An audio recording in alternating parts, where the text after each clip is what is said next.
talking to China. US President Donald Trump has given China 1 day to end the 34% retaliatory tariffs it imposed on US products last week, or he'd slap an extra 50% duty on imports from China. It's an escalation in a trade war that has sent global markets into a downward spiral and stoked fears a recession is around the corner. Trump gave his ultimatum to China at the White House on Monday. If that tariff isn't removed by tomorrow at 12 o'clock, we're putting a 50% tariff on above the tariffs that we put on.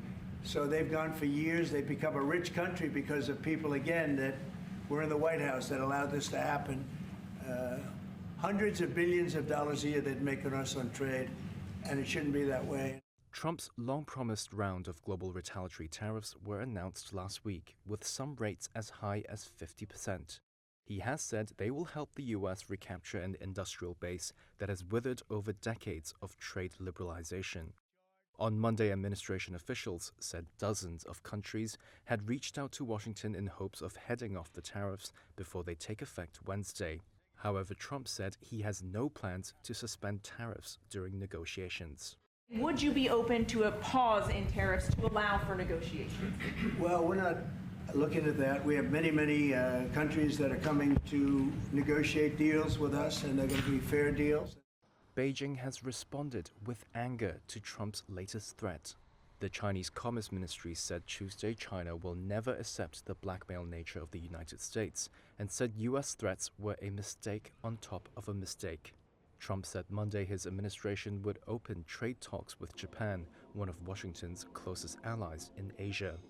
Meanwhile, the EU has proposed counter-tariffs of 25% on a list of U.S. goods over Trump's earlier steel and aluminium tariffs, according to a document seen by Reuters. EU Trade Chief Maroš Šefčovič said Monday they're ready to negotiate a zero-for-zero deal with the Trump administration. While the EU remains open to and strongly prefers negotiations, we will not wait endlessly. The 27-member EU bloc is struggling with tariffs already in place on autos and metals. It also faces a 20% tariff on other products on Wednesday. And Trump has threatened to slap tariffs on alcoholic drinks from the EU.